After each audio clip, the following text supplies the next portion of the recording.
Welcome to Dare, the show for innovators, entrepreneurs, and startup leaders who dare to shape the future. Your hosts today are Ned Hayes and Cecilia Mariani. Dare is brought to you by Darwaf, the superpower tech team that can make your vision a reality.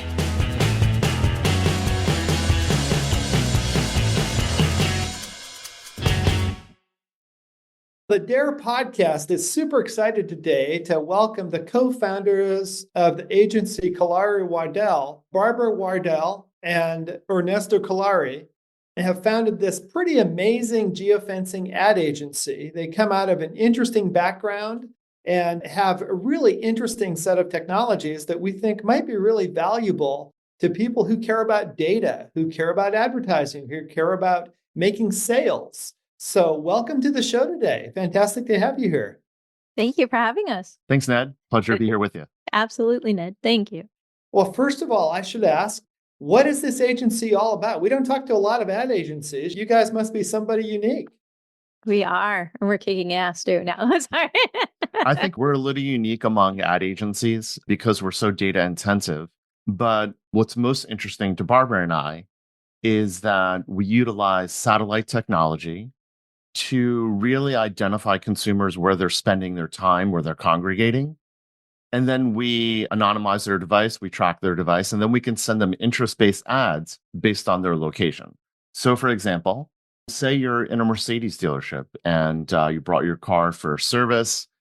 And now if we're advertising for a competing luxury car brand, say Audi or Mercedes, we can send you an ad to take your car for us for service, or we can send you ads on, for example, turning in your lease early or, selling your car. And, during COVID, that was a big thing.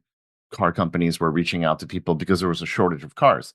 So I think what makes us interesting and what makes our day-to-day interesting is that we have a lot more information than your average advertising agency.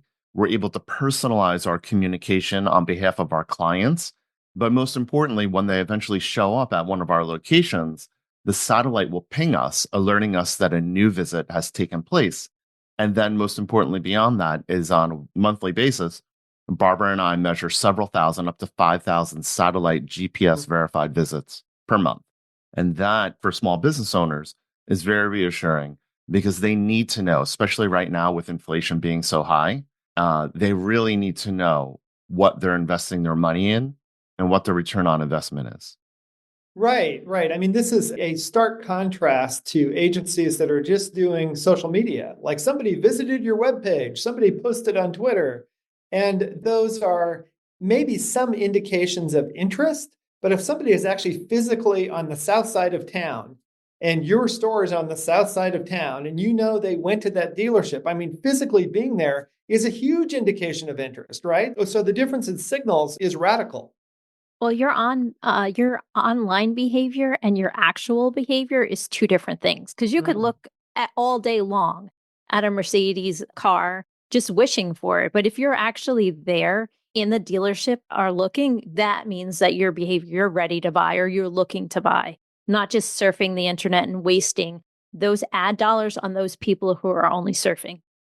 Right. The signal to noise ratio for you is much lower. Like you can actually get a strong signal. Somebody's there. Somebody has gone back there a couple times. Somebody is taking action, like actually physically being there. So location data is really the key to customer identity for you, right? It is. And we do something which we find very beneficial on behalf of our clients. Even before we get into messaging and sort of that tactical strategies and things like that, we actually run a mobile foot traffic study first. So we analyze all the mobile phones that have been in and out of a location for the last year to 2 years first. We're able to then pinpoint a path where people are before, a half hour before visiting a location, where people are a half hour after, where people work, where people live. So we're able to paint a picture and an actual spatial map of where people go in relationship to your business. And what that allows us to do, again, is, as you were saying, reduce that signal to noise ratio so that we're not really getting that interference. We're actually getting habits, real world habits. And then we're able to target those people that are lookalikes. So even though devices have been there, we can look back 2 years. Now we know that these are key locations that are along the pathway, someone who would shop at your location. And we can also do that for stores that are just opening, to see if that location is actually doing the business that you think it is. And you can go in with a lot of knowledge before you actually start that business in that location. It's so important. We've saved some of our customers a lot of money first doing that to see that wasn't the location that Right. they One should console, open. we saved them at least a few $1 million. They were going to, I was Really? trying not to say millions, but I know. yeah, we saved them I'm more conservative. more accurate is a couple $1 million. And they were going to build out a Rite Aid in a college town. They were going to convert it kind of business. And then lo and behold, we did foot traffic studies, we did some other due diligence, and it turns out that the local university provides those services for free to their students. So people might not be buying that if it's already there for free. Yes. Exactly. And you don't want to Yeah. waste all that money and invest in, and all of a sudden there's no one coming, because it's not you build it, it comes. Right, right. So I want to back up 1 second because you said something really intriguing there about being able to understand cell phone activity and understand location. This seems like data that not everyone has access to. So how did you get access to it? How did you build out a product set that can be useful in your domain?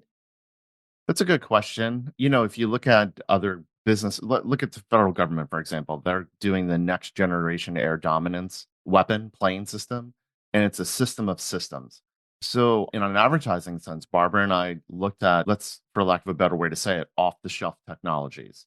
Then we looked at a bundle of off the shelf technologies that we were able to put together. It's entirely legal. So for example, when we capture a device in a geofence, we use what's called clean rooms to anonymize that device.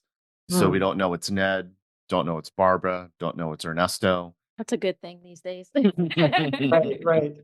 So the signal you're getting is saying there were some people in this location and there's a lot of foot traffic in this location. But as you said, you aren't nailing it down to Barbara was there between 3 and 5 p.m., which would be kind of creepy. So we know that her device was there, but we don't know it's Barbara. But we can Okay. we could draw certain conclusions based on the location. Mhm. So, for example, a Whole Food shopper is completely different than, say, a Kroger's or Wawa or Chick-fil-A. They're all different, right? Each of these consumers are completely different. So you can draw certain inferences, certain conclusions based on that. But we can know that once we capture Barbara's device, we anonymize it, we can know that she showed up at one of our locations ultimately, because her unique identifier that's rendered to her device will then ping directly to the satellite and let us know that a new visit has taken place. So there are some technological differences between what we're doing and what other companies are doing. So for example, we're not using cell tower. That's a go between your device and a satellite. We're measuring device direct to satellite so that there's no cell tower interference. We don't use that kind of data. We discard that data. So our data, it is a little different. And we did a lot of research to put this basket of technologies together, similar to how, even how the military and the government is using off-the-shelf technologies to innovate in aviation. We're using off-the-shelf technologies to innovate in advertising. And we, Fantastic. Yeah. we use 3 satellites for data. So we're checking it 3 ways. Right. So you're able to take this data and provide visibility to businesses. But frankly, both of you came out of domains that were not hugely technical. I mean, I don't think either of you, have a PhD in astrophysics or something. But you both came Geospatial out technology. Yeah. So tell us, like, I know it lists on your bio, Barbara, that you have a hacker mentality. I think what you've already said shows that you're able to see how to stitch together different technologies. So how did you become the point people to be able to stitch these things together? Well, I was supportive of my ex-husband, which is he developed systems, and we had a lot of businesses. And then with my boys, they're also great technologists. They're the Bitcoin bros. Her 2 sons are like Bitcoin bros.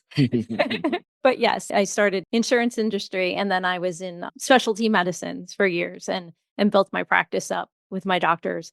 And yes, but sales and marketing, That's all us, right? We built that and we took that technology that both of us have, Ernesto and I have just engaged that into what we're doing now. And as we're going every single day, as we're learning about all the new technologies and adding them into our toolbox to make this technology grow fast as the systems are growing now, and that our customers are growing as well. Because these are small businesses. They didn't even have this technology.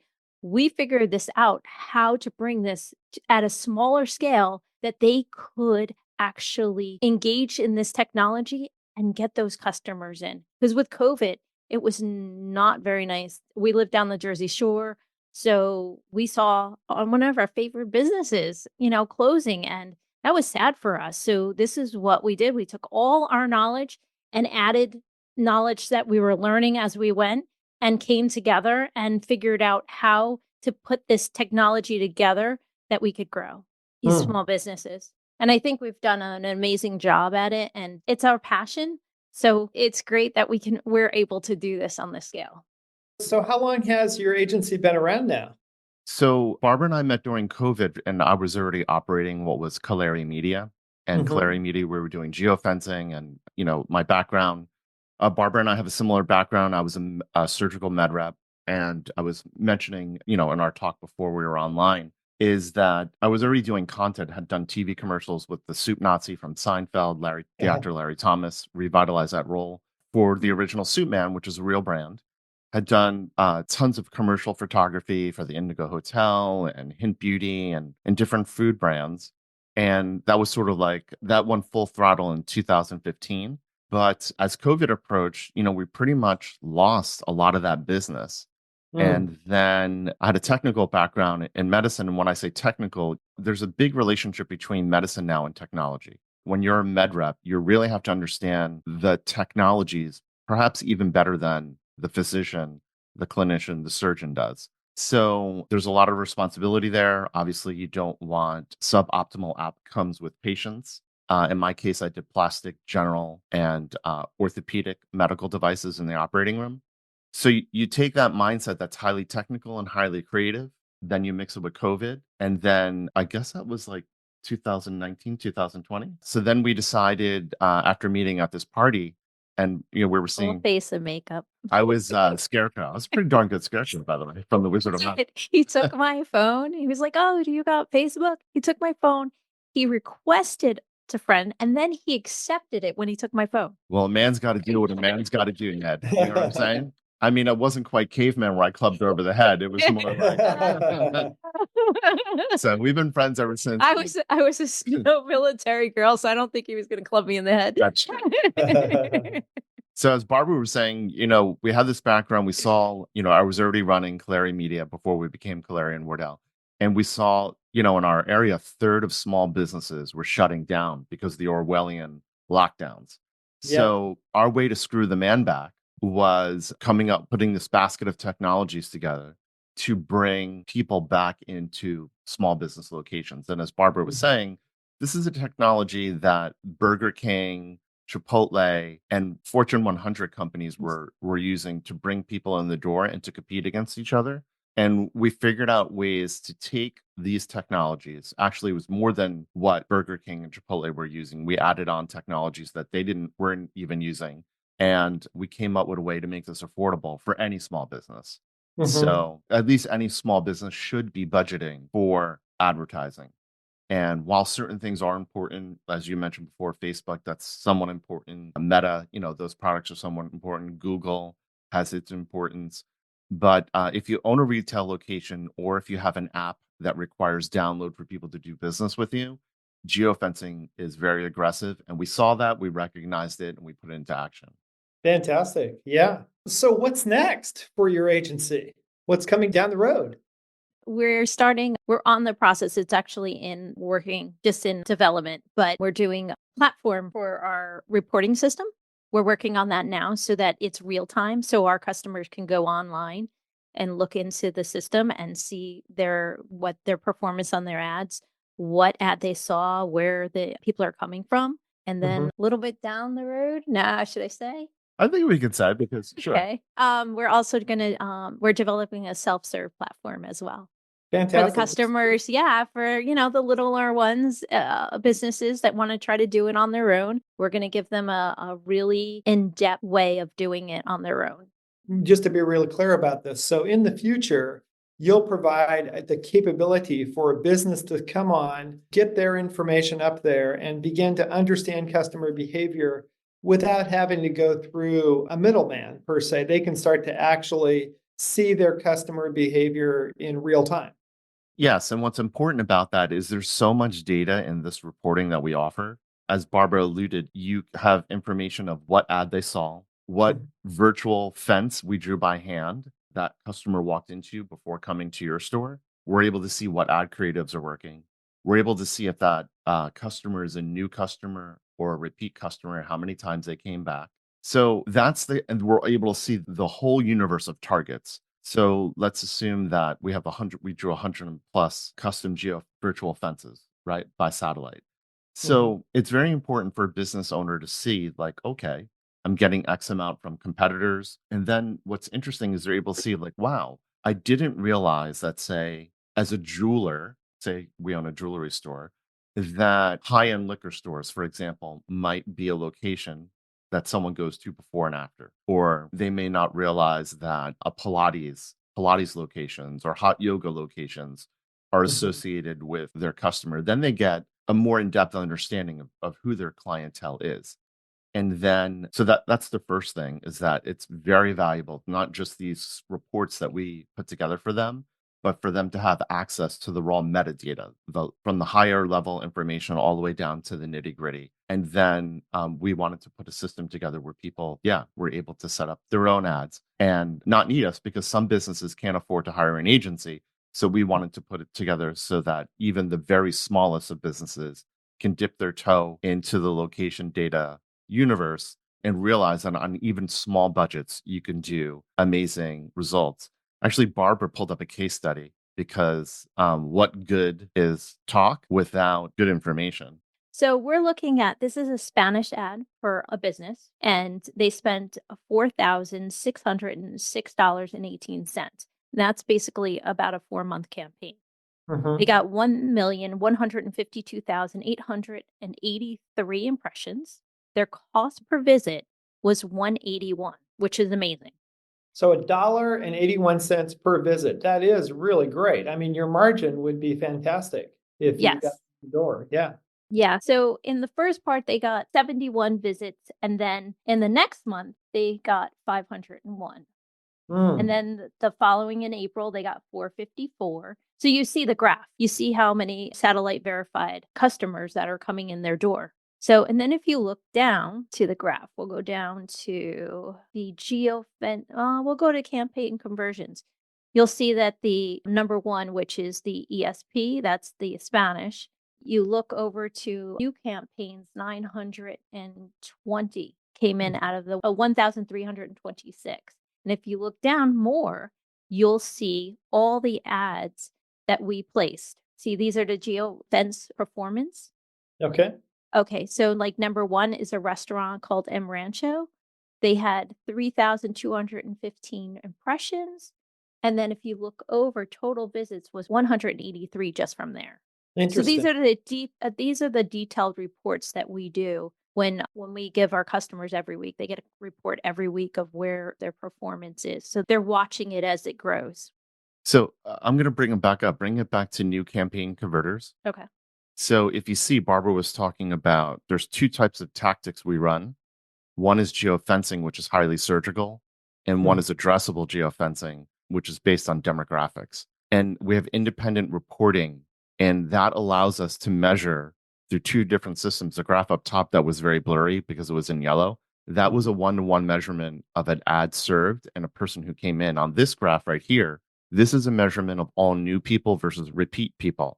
And if you see, it's 2,236 retail store visits that are brand new. And then you see so out of the total new and repeat, it's 2,236 total visits. But then when you break it down, it's 1,596 new people. And 640 repeat. Right. And 640 repeat. So this is the kind of data that we have access to and that we offer our clients.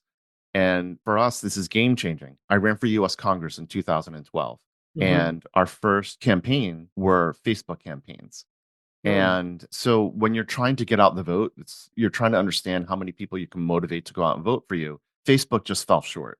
We were able to understand, how many people we reached, but we weren't able to understand how many people we can get out to vote. So we learned about this technology and relating it to my background all the way back to 2012, how we had just had an incomplete picture. So this, when we learned about it, was game changing. And we did perfect it. This is a laundromat. We did perfect this technology first with laundromats. So we're in 3 countries, serving hundreds of laundromat locations across the world. And so we perfected it there. But when you really look at the grand picture, how this technology can be used and how it can benefit businesses or campaigns of any kind, it's really game changing because the information we have is extraordinary. To be able to see that, people came in multiple times to the same locations is just, and to get that cost per visit down to under $2 means everything to a small company, to a small business owner. Absolutely. Getting that cost per visit down to a buck 81 is amazing. I did also read another stat that I believe I read on your website, in fact, that you can get an average of 63% of new visitors returning back. How do you do that? So the goal is to have a 1-to-1 ratio Hmm. for a new customer to be a repeat customer. Hmm. So it is a process day after day, week after week of removing targets that are no longer serving you, Hmm. meaning we're sending impressions into these locations, into these devices, but they're not returning visits. So we attempt to do is by removing things that are wasteful, we keep marketing to the locations that we know are fruitful and then to the devices that we know are fruitful. So rather than discarding a device after a 30-day campaign, we hold on to that device for as long as possible, up to 90 to 120 days, which allows us to keep communicating to the same client, stay in front of mind, top of mind, and speak to them as many times as possible to get that behavior to repeat. In certain industries, the retention is almost 90%, but Mm. we're happy with anything over 50. Wow. So you can get up to 90%. That's fantastic. Well, and being able to understand that these are real people, these aren't bots on Twitter, these aren't, some social media ping that may or may not result in an actual customer. Understanding these are real people who could come to your store or maybe who have been there previously and incentivizing a return trip. I mean, that's magic. I would say that's absolute magic for small businesses who really need to understand customer behavior. And we can also do it for online as well, traffic. We haven't mentioned that. Yeah, tell me more about how you marry in the online traffic into a geofencing system. So you can draw a virtual fence via satellite, and then you can follow that device to their home. And then we're able to send ads across all the devices for which they share Wi Fi. We But call that the then the hitchhiker effect. hitchhiker. Hitchhiker. Interesting. And then we're able to track rather than just visits, we set up another metric. We pixelate it. So we basically put a little piece of data, the web page, landing page that we're using, so we can measure conversions online. So say you're a restaurant and you're fine dining and you were sick of having Grubhub or Uber Eats eat away your profit, and you're tired of make them rich. We would call them the man now. You're tired of Mhm. making the man rich and you want to get independent of them. You want to develop your own curbside business like Chipotle did. Right, Well, right. we can then develop an app for you. Your customers can download that app. We would track those downloads. And then we can start tracking curbside visits if you want to do it that way, or we can start tracking app downloads. But so, for example, I think it was Barbara was telling me how restaurants now are really getting destroyed in terms of the bottom line. Oh, The percentages are that much smaller. Inflation is killing them, and it's also killing foot traffic. So Mhm. one way around that is to develop an app for your hotel, your restaurant, your eating establishment or establishments. You develop an app, you have them start ordering pickup or delivery directly from you. And then we can use our our basket of technologies to both measure your online conversions or your curbside pickups. But with the way things are going right now with the cost of everything, at least long term, it's definitely a good goal. You're not going to get everybody to convert and do away with Uber Eats, but you will, if you offer special incentives and that personal touch, you will be able to, over time, wean your customer off Uber Eats, and you will be able to reclaim that business for yourself over time. They take 30%, not Uber Eats, the other one. I think it's Grubhub. One of them. Anyway, I was talking to one of the restaurants I go to, and they take 30% off the top of the Wow. bill. Yes. Yeah, that's a big charge. So if you can save some of that for yourself, that really makes a difference to your bottom line. Absolutely. So we're always trying to figure out what our customers need, what they're looking for, and trying to solve problems for them so that they can grow. Mhm. Well, I hesitate to ask this because you haven't brought it up, but I'm curious in the new world of AI and AI being able to do all sorts of things that human beings used to do, does AI have any impact on your business positively or negatively, or is it just a different track?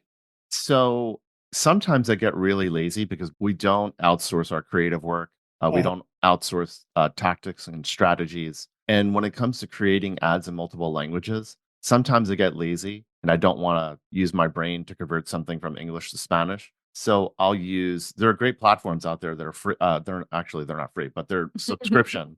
What Uh, Yeah, yeah. platforms we have? Creatopi is like Canva. Canva is another great application to create ads with, but Creatopi allows you to use their built-in AI to translate ads creative into multiple languages. So sometimes I get lazy and I use up those 2,000 tokens a month they give us to convert ads from one language to another. I would say that that's probably the only place we're using AI that we can talk about. Mhm. But anyone out there who's looking, whether you own another agency or which I'm sure you're finding this out for yourself then, but say you're a small business owner and you want to better manage the people that work for you, I would consider using Creatopi if you're doing in-house marketing and advertising because their AI automation really allows the creative process to flow more quickly. And in the end, you're going to spend much less hours either doing translations or even ideating. It's a really great platform and it's mostly free. I mean, it's what, $20, $30 a month, Yeah, which is yeah. so. The He's the one that says it's nothing, but when I'm the one that gets the bills. Yeah, yeah. There Interesting. are there are other game-changing platforms out there, by the way. Figma is a competitor for Adobe. They have some built-in AI capabilities, and I forget one of the other platforms we use, but from every aspect of advertising now, there's platforms with AI built in that help you build websites. You just tell them what business you're in, and some of these, even within WordPress, so Mhm. there's all these great new ways to use AI that if you know your profession and you want to save time and resources, AI is definitely a beneficial tool. And right now we're using it more in the creative process than for anything else. One way we definitely do not use it though, I'm a commercial photographer. I have yet to see a photograph as good as a human photograph Yeah. rendered by AI. I have seen some fantastical photographs generated by AI. I forget what the platform was, but it was like using the Ford Bronco Yeah. in this imaginary world, and it looked beautiful, it looked brilliant, it looked cinematic, but still, is just that one. Right. It's just that one thing that I don't know what it is. Well, The human brain. just to bring it all the way back to your core business, one thing that I've seen and heard repeatedly is that in the age of AI, being human matters even more. Like people are Does. deluged with information. And so if you have an actual human retailer who can accept your phone call, who can welcome you into a store, people will value that because they're going to be deluged with other types of information, which may or may not be human, may be totally synthetic. And the actual store offering them to buy something might be a synthetic store. So having a human store where you have physical behavior and you know that person is coming by your store and you can reach out to them and make an offer to them, that kind of human interaction might matter even more. Well, it really does. Even with our business, Ernesto and I try to take every call, with Mhm. a customer together, especially on the first and second. And we do try to do all that to give them that human experience because the rest is all programming and going in. We're not interacting with them as much. So we try to always make sure that we're together on our calls as much as we Mhm. can. And oddly enough, Barbara and I learned so much about what we do by first mastering the laundry industry. And if you think about the laundromats, they're like they're like the downtown now, these small little microcosms of communities, neighborhoods now where people congregate at least for an hour. And during that time, they're using Wi-Fi, they're watching TV together, they're congregating, they're talking together, their kids are playing together. So everything we really learned about how to use this technology and really about advertising in general comes from laundry. And the reason is because the better the human experience, the better the interaction at that location, that's what determines who our most successful clients are. Our technology Fascinating. only adds a capillary effect. It pulls Hopefully things that in even- quickly only when there's an attraction on the other end. So there has to be a fantastic human experience, or our technology is only putting lipstick on a pig. Right, right. I So, love that capillary analogy that you actually have to have blood in the veins in order to move it through. Yeah. Absolutely. Yeah. That's a great way to end this discussion because you are really about giving more power to individual retailers, individual small businesses, of helping them understand their real customers. That's really what you're about. So I'll close with our final question, which is, what do you dare to dream? You have a great partnership, you have a great agency. What do you dare to dream is next? I want to keep doing this for as long as we can do it without selling. We have a lot of fun. We are ultimately, we want to retire one day. Hopefully that's not soon, but we want to be able to stay as close and attached to our clients as possible, so that Mhm. this can remain accessible for as long as possible, and without people getting priced out of this kind of market. So I just want to keep helping more and more people, and maybe it's a modest, lame dream, but No, I'm going we to stick with definitely have that. We want to grow and to help as many small businesses to grow and get to the platform where they can actually sustain and actually build wealth and legacy because it's so important at this time that no one realizes. And it what was the 1800s? They knew to leave their house instead of sell it to the family and keep going. That's what we have to get back to is building wealth with legacy for our families so that way we have more control of what's going on in society. I agree 100%. And that's the small business is the pulse of America. They have a lot to say. And if we can help small businesses maintain their independence, for example, physicians who are being shut out of the market by hospitals, screw them. Mhm. Physicians should be independent. They should be independent so you can get the best medical care possible, so that you Yeah. get the most honest opinion from your informed opinion for you. So we're hoping that, to bring this technology to as many people and to as many partners as possible. So as Barbara said, you could build legacy and you could build wealth for yourself instead of building it for the man. I mean, we're in 3 countries. I want to expand so all of them have this opportunity. And once that happens, we have so much more to say. Mhm. Absolutely. Fantastic. What a great vision for the future. Well, thank you for your time today, Barbara and Ernesto. Really Thank you, appreciate Ned. Thank you very much. it. Okay, take care. Have a good day. You too. too. Thanks. Bye.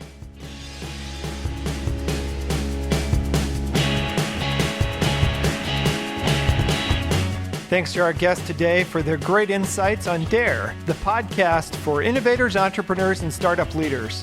If you'd like your story to be featured on DARE, just contact us at info@darwaft.com. DARE is brought to you by Darwaft, the tech team that can make your vision a reality.